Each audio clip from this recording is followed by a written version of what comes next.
Dedusting of inlet boards. 3 belt brush electrostatic dust removal. Powerful double air blower, blowing dust into the oven to preheat.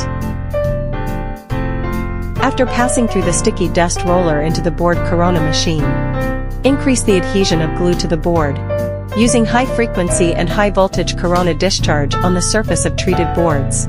Make the film adhesion more solid. Precision gluing. Passes through the conveyor row under the sheet table.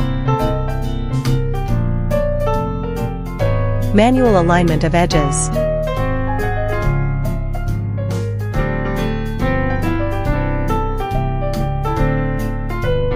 Into the laminating machine.